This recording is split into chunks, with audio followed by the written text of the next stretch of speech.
ఈరోజు ఇంద్రకీలాద్రి పైన శ్రీ మహాలక్ష్మీదేవి అవతారంలో అమ్మవారు భక్తులకి దర్శనమిస్తున్నారు. 5వ రోజైన ఈరోజు కూడా భక్తుల సంఖ్య అదేవిధంగా కంటిన్యూ అవుతూనే ఉంది.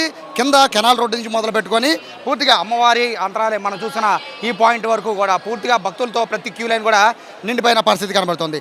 5 రోజులు కూడా 5 రకాల అవతారాల్లో అమ్మవారు దర్శనమిచ్చారు. ఈరోజు శ్రీ మహాలక్ష్మీదేవి అవతారం బేసిక్గా ధన ధాన్య ధైర్య విజయ విద్య సౌభాగ్య సంతాన గజలక్ష్మి రూపాల్లో అష్టలక్ష్ములుగా అమ్మవారిని మనం పూజిస్తూ ఉంటాం. కాబట్టి ఆ అష్టలక్ష్ముడికి ప్రతిరూపమైన మహాలక్ష్మి రూపంలో ఈరోజు అమ్మవారు దర్శనమిస్తూ ఉండడంతో భక్తులు భారీ స్థాయిలో ఇక్కడికి ఇంద్రకీలాద్రికి తరలి వస్తున్నారు.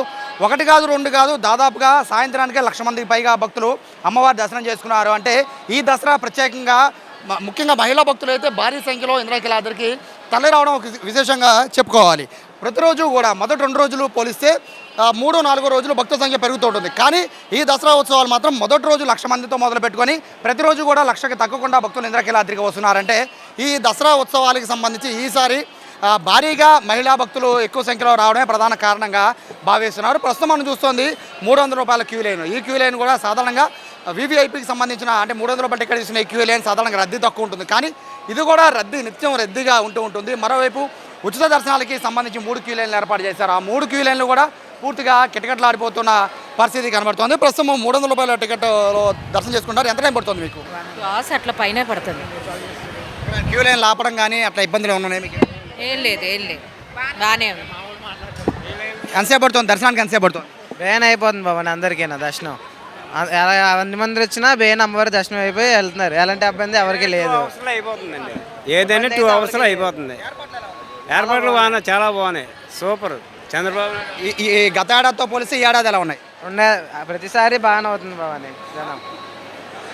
విఐపీ లైన్లకి సంబంధించి భక్తుల ఒపీనియన్. ఇక ఉచిత క్యూ లైన్లు అయితే కెనాల్ రోడ్ నుంచి మొదలు పెట్టుకొని ఆ ఉచిత క్యూ లైన్లు అనేవి దాదాపుగా 2.5 కిలోమీటర్ల పాటు క్యూ లైన్లు కొనసాగుతూ ఉంటాయి. అమ్మవారి దర్శనం కోసం కెనాల్ రోడ్ల నుంచి భక్తులంతా కూడా ఇదే విధంగా క్యూ లైన్లోంచి భక్తులు వస్తూనే ఉన్నారు.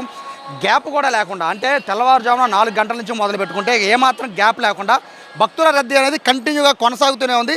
సాధారణ రోజుల్లో ఇంత రద్దీ అనేది ఉండదు. కానీ ఈ దసరా ఉత్సవాలు మాత్రం రద్దీ మరింత పెరిగింది. మొదటి రోజుతో పోలిస్తే సాధారణంగా మొదటి 2 రోజుల్లో చాలా తక్కువ మంది భక్తులు వస్తుంటారు. కానీ ఈ దసరాకి మాత్రం మొదటి రోజు ఏ విధంగా క్రౌడ్ వచ్చిందో అదే క్రౌడ్ కంటిన్యూ అవుతూనే ఉంది. 1,00,000 మందికి పైగా ప్రతిరోజు దర్శనం చేసుకుంటారంటే క్రౌడ్ ఏ విధంగా వస్తుందో అర్థం చేసుకోవచ్చు. మా పిల్లలకి అన్ని పాలు బిస్కెట్లు ఇస్తున్నారా? ఏమి ఇవ్వట్లేదు. పాలు బిస్కెట్ వాటర్ ఒకటి ఇచ్చారు. వాటర్ బాటిల్ ఇస్తున్నారు. కనీసం ఏర్పాట్లు ఎలా ఉన్నాయి? బాగున్నాయి. క్యూ లైన్లో ఎంత టైం పడుతుంది మీకు దర్శనానికి? 1 అవర్. ఎంత టైం పడుతుంది దర్శనానికి? 3 అవర్స్. సో మరి కొంతమంది ఉన్నారు మాకు ఎంత టైం పడుతుంది దర్శనానికి? ఎంత టైం పడుతుంది? 2.5 గంటలు. గంట పడుతుందో తెలియదు, 2 గంటలు పడుతుందో తెలియదు. ఏర్పాట్లు ఎలా ఉన్నాయి? ఏర్పాట్లు లైన్ అయితే పర్లేదు, బాగుంది. లైన్ బాగుంది. క్రౌడ్ బాగా పెరిగిపోయింది కదా ఈ రోజుల్లో. ఏర్పాట్లు ఎలా? 1:30కి వచ్చిన లైన్లోకి 1:30కి వినాయకుడి గుడి దగ్గర ఇంకా వెళ్తా ఉంది లైన్. త్వరగా అంటే పెద్ద దసరాకు వస్తూ ఉంటారా? వస్తాను.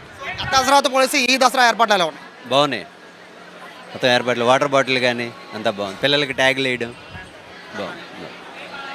ఇది భక్తుల ఒపీనియన్. ప్రస్తుతానికి అయితే ఈ దసరా ఉత్సవాలకు సంబంధించి అంతా కూడా సంతృప్తిగా ఉందని అయితే భక్తులు చెప్తూ ఉన్నారు. దీంతోపాటు 300 రూపాయల క్యూ లైన్ ఏదైతే విఐపీ క్యూ లైన్ ఉందో ఆ విఐపీ క్యూ లైన్ గుండా ఎవరైనా కూడా అంటే విఐపీకి సంబంధించిన వాళ్ళకి సంబంధించిన కుటుంబ సభ్యులు ఎవరు వచ్చినా కూడా 300 రూపాయల క్యూ లైన్లోకి అయితే ప్రస్తుతానికి పంపించేస్తూ ఉన్నారు. 3 రోజుల పాటు అంటే తొలి 3 రోజులతో పోలిస్తే ఈ 2 రోజుల పాటు ఇంకా క్రౌడ్ ఇంకా పెరిగిపోయింది. తెల్లవారుజాము 4 గంటల నుంచి రాత్రి 11 వరకు కూడా ఇదే క్యూ లైను ఇలా రద్దీతోనే కంటిన్యూ అవుతూనే ఉంది. ఎక్కడా కూడా భక్తజన సంద్రం అనేది ఎక్కడా కూడా తగ్గడం లేదు. భారీ సంఖ్యలో ఇంద్రకీలాద్రికి అయితే భక్తులు తరలి వస్తూనే ఉన్నారు. ఈ బేసిక్గా ప్రతి దసరాకి కూడా కేవలం మొదటి 4-5 రోజులు అంత పెద్ద క్రౌడ్ ఉండదు. చివరి 5-6 రోజులు చాలా క్రౌడ్ ఉంటుంది. కానీ మొదటి 5 రోజులే ఈ విధంగా ఉందంటే చివరి 6 రోజులు ముఖ్యంగా ఏదైతే అమ్మవారి జన్మ నక్షత్రం అయిన మూలా నక్షత్రం రోజు పరిస్థితి ఏ విధంగా ఉంటుందో కూడా ప్రస్తుతం అయితే అధికారులు అంచనా వేస్తున్నారు. ఎప్పటికప్పుడు జిల్లా కలెక్టర్ లక్ష్మీషాతో పాటు సిపి కమాండ్ కంట్రోల్ రూమ్లో ఉంటూ అలాగే క్యూ లైన్లో కూడా పరిశీలిస్తూ భక్తుల్ని వివరాలు అడిగి తెలుసుకుంటూ వాళ్ళకి సంబంధించిన సమస్యలు ఏమైనా ఉంటే ఇమీడియట్గా పరిష్కరిస్తున్నారు. కొంతమేర చిన్న లోపాలు ఉన్నా కూడా వాటిని ఏదైతే భక్తులకి సంబంధించిన అంటే సాధారణ భక్తులకి ఏదైతే ఇబ్బందులు ఉన్నాయో ఆ ఇబ్బందిని ఇమీడియట్గా పరిష్కరిస్తామని చెప్పి కూడా కలెక్టర్ చెప్తున్నారు. కెమెరా పర్సన్ కృష్ణతో సాయి, సుమన్ టీవీ, విజయవాడ, ఇంద్రకీలాద్రి నుంచి.